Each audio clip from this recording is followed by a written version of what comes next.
where it said the third angel blew his trumpet, and a great star fell from heaven, blazing like a torch, and it fell on a third of the rivers and on the springs of water. So today we're dealing with the trumpets, starting on the 7 trumpets of Revelation chapter 8 that begins with verse 6. Now we need to remember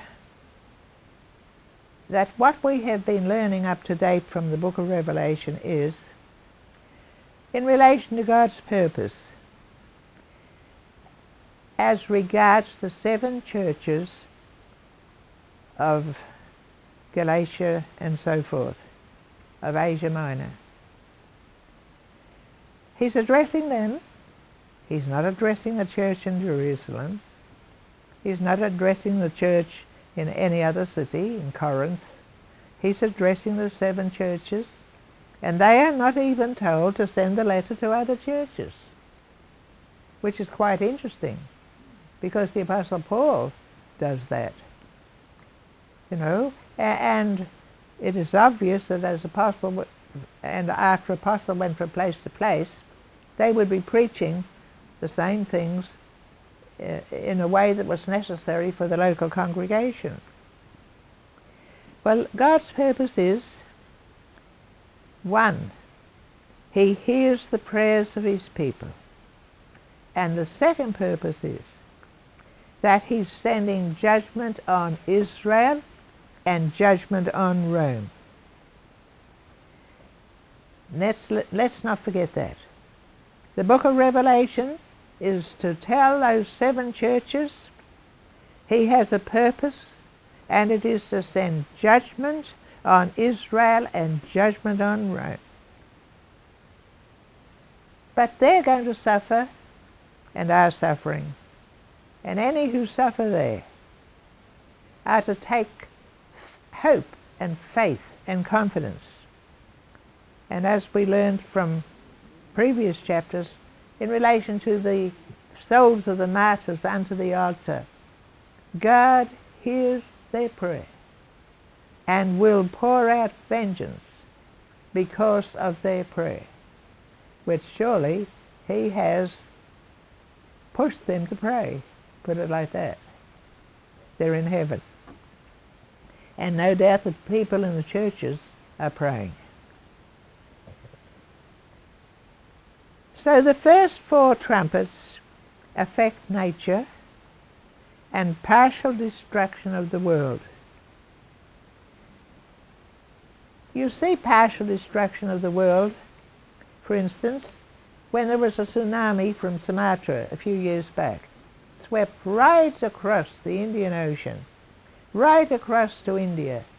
And we ourselves had preached in a certain place on the seashores there, where after the tsunami happened, the pastor of that place sent us a video, and we could see the open ground.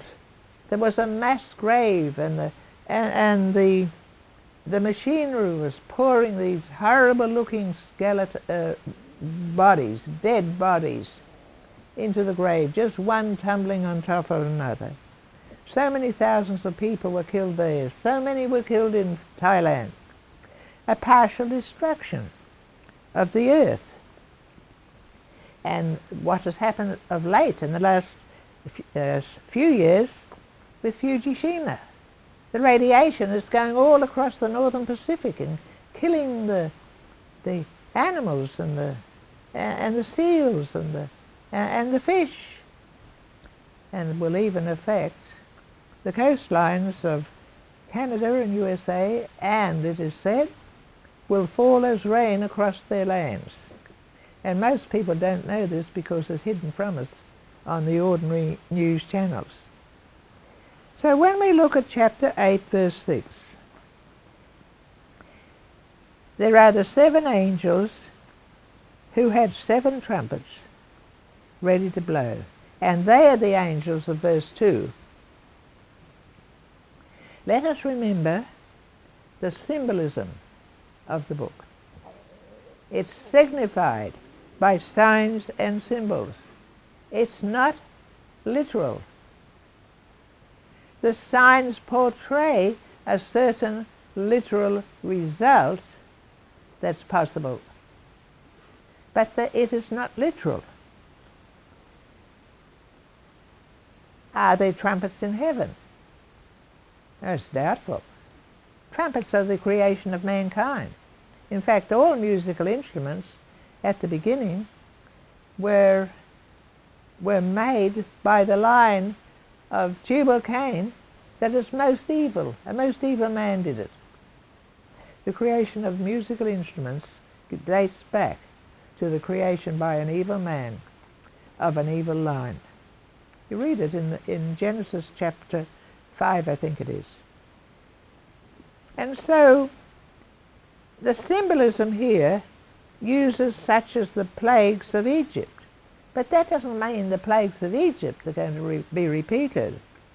It does mean it's symbolic enough to let us realize that the actuality of the plagues in Egypt is going to be some kind of an actuality in front of the eyes of these people as they hear about it and as they perhaps witness it.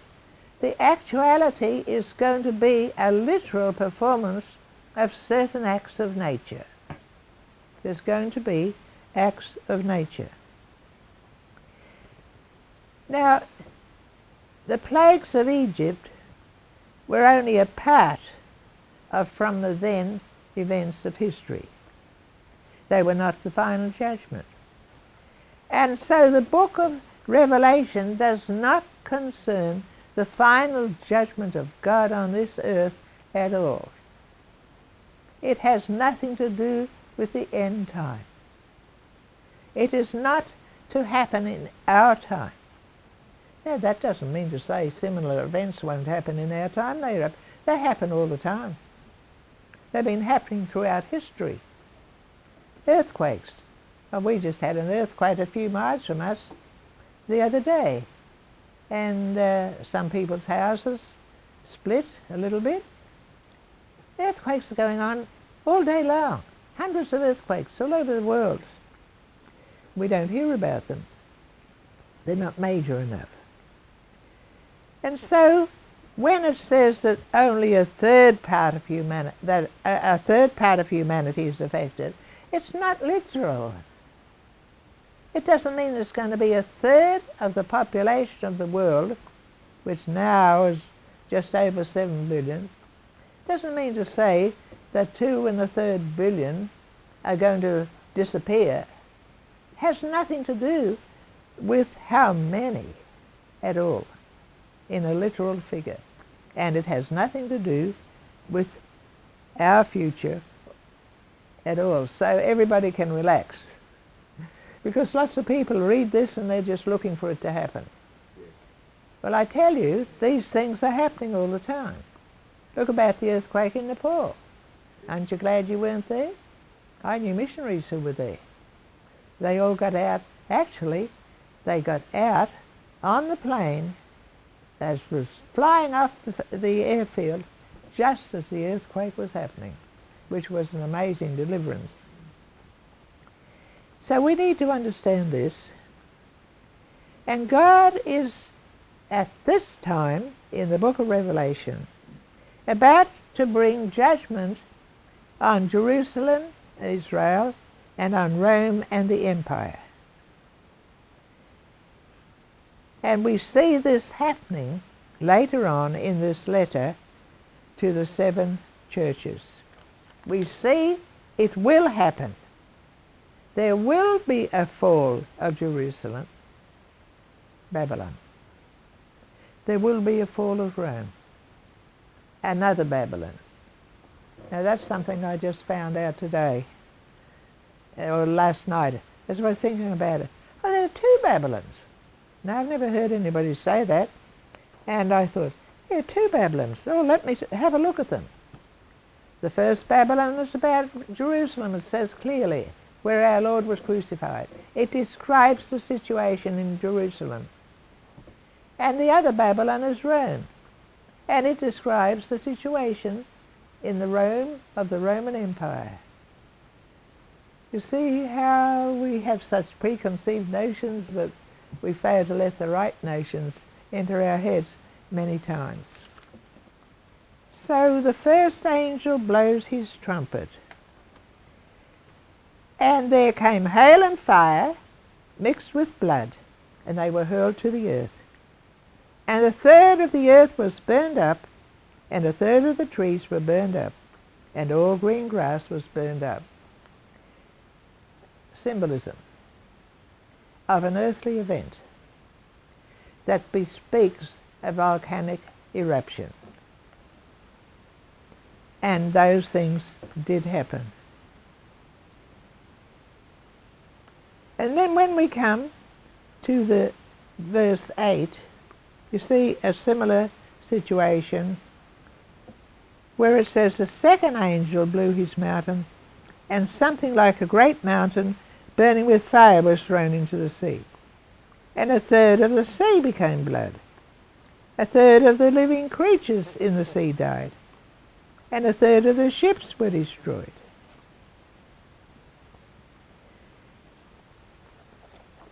Another picture, I believe, of volcanic eruptions. Now these did happen. AD 79 was Vesuvius. And in the Bay of Naples, the ships could not berth there or enter. And we are told by Pliny the Younger, a historian, who said that the debris fell way out on the sea, and so the boats were affected, and no boats could then journey anywhere near the Bay of Naples. And according to Roman law, Pliny says, the sound of trumpets was heard before Vesuvius erupted. Now Pompeii was the city there, and so was Herculaneum. Pompeii was so evil, it was full of brothels and bars and the amphitheatre. People went there for that reason. And the archaeologists and the scientists tell us there were 6 different surges of the eruption, which is the fast-moving, ground-hugging waves of toxic gases and ash. And most of the hundreds of casualties occurred during the 4th surge, which was the first to reach Pompeii, which was some kilometers away. It was heated to 2,000.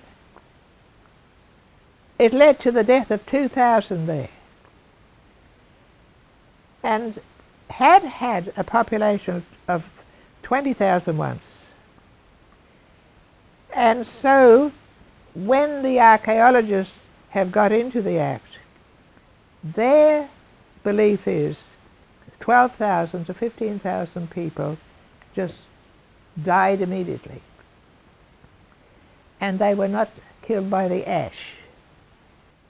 Pliny the Younger, who was an eyewitness, says that the sea level went down and many sea creatures were stranded. Ashes fell on ships far out to sea. An avalanche of fire after eruption tore down the mountain, and streams of lava could be seen. The sky darkened. Now previous volcanoes like at Santonio had erupted, giving suggestion of a burning mountain. Fiery blasts destroyed vegetation, sulphurous vapors killed fish, waters, and they became red like blood. So the 7-year churches, and really this would know what the meaning was about. And when we look at Herculaneum, it was only 4.5 miles northwest of Vesuvius. It had alarming tremors, and it was a 33-kilometer high eruption of in its column. And on the second day, The eruption column collapsed. You can imagine what happened then.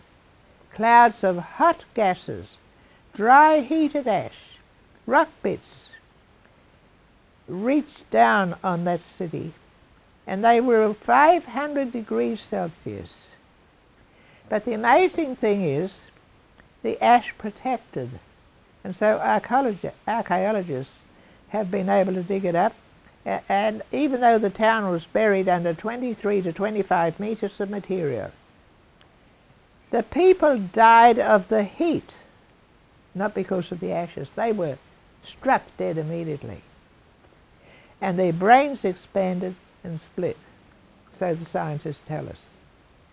So this is what the Bible is all about when it's describing in symbolism these things in verses 7 and verse 8 and also in verse 9.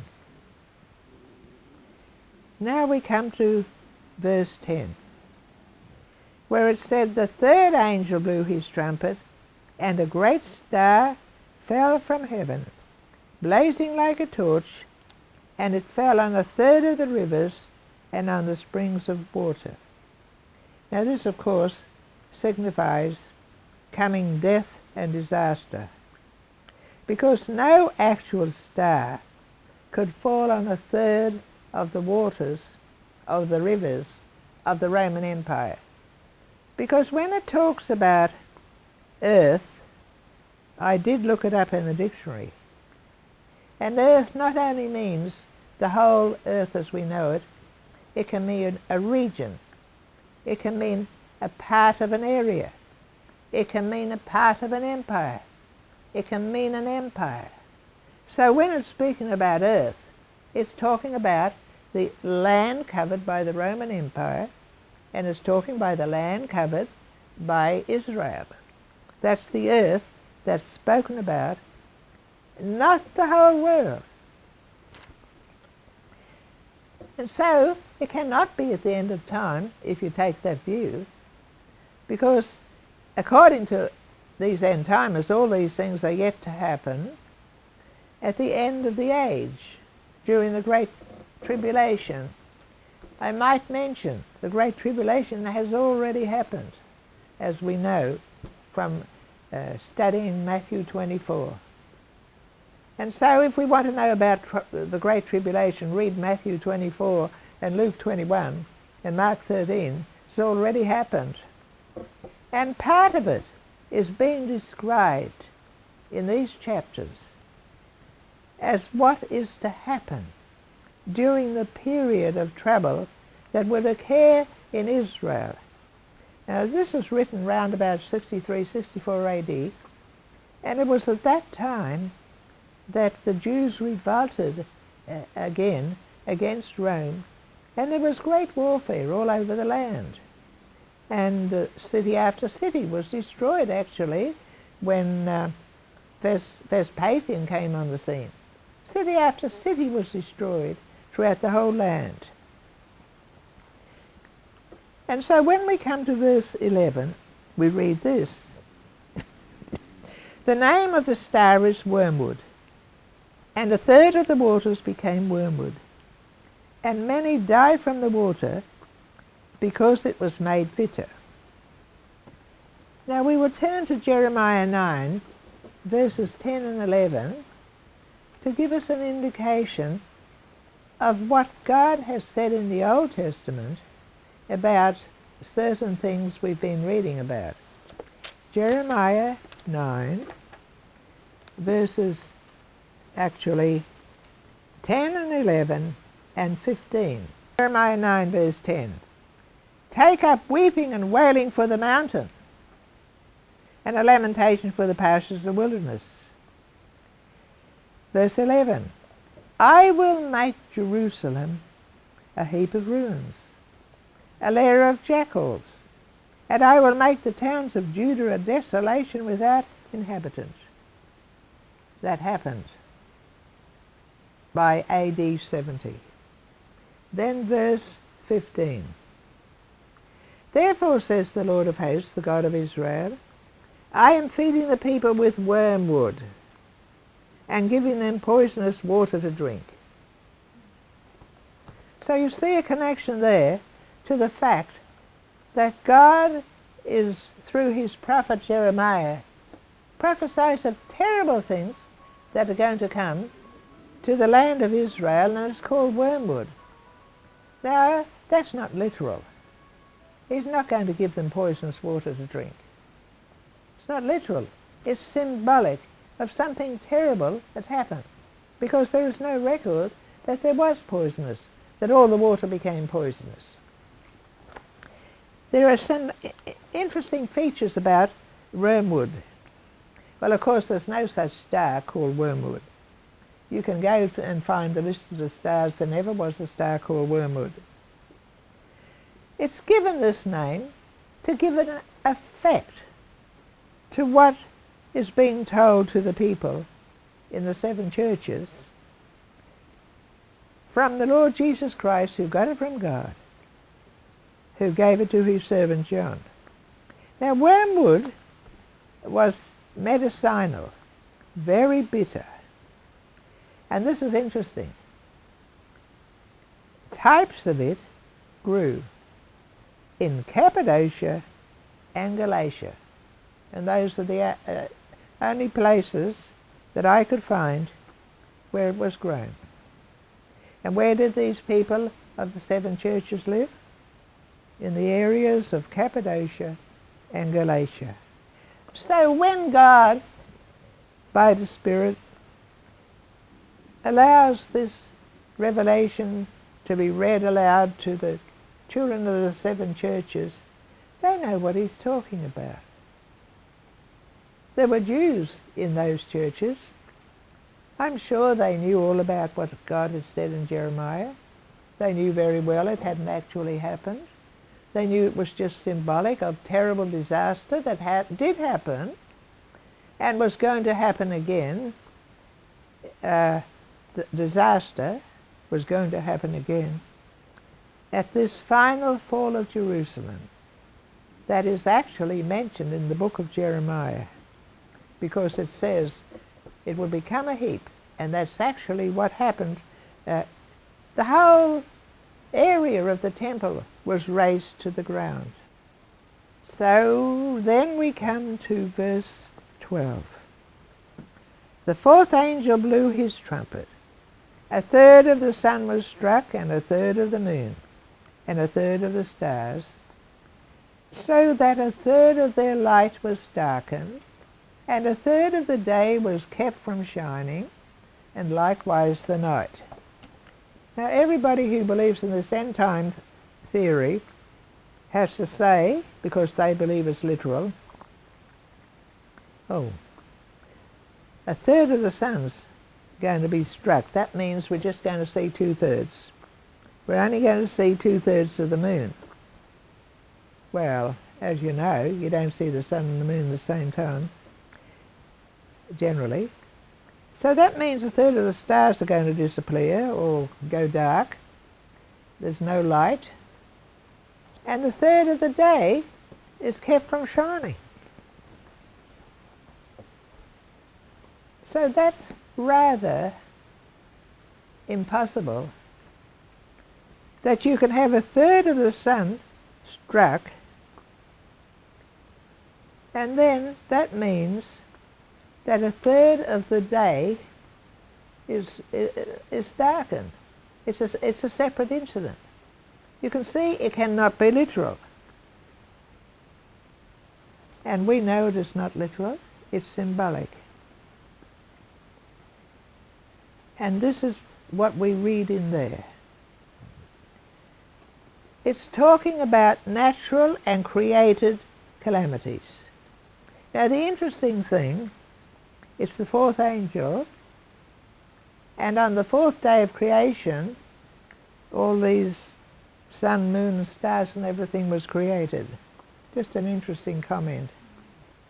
And many of the things led to the fall of the Roman Empire were earthquakes, volcanoes and floods. That's recorded in history. One of the reasons the Roman Empire finally fell was its earthquakes, volcanoes, and its floods. Just one of the reasons. And for Israel, there would be calamities. Now we come to verse 13. He looked, and I heard an eagle crying with a loud voice as it flew to its in mid-heaven, Woe, woe, woe, to the inhabitants of the earth, at the blasts of the other trumpet, that the three angels are about to blow. What can this mean? Well, the eagle is found in Revelations 4, verse 7, where you get the four living beasts. One had the face of an eagle. And we said, we shall mount up with wings as eagles, was one explanation of it. It's a messenger of God. He says, woe, 3 times. That doesn't speak of the Trinity, but it speaks of emphasis in the language of the Bible. So the emphasis is on that part of the earth which is the Roman Empire and Israel, where he says to the inhabitants of the earth. He's not talking to the whole world. You can look that up for yourself if you look up the dictionary meaning of earth in the Greek. Of course, it was written in Greek. And unfortunately, the translators haven't made a distinction. They didn't know what to say, I guess, so they just said earth, even though there are a few applications of the Greek word. So it finishes there in relation to that.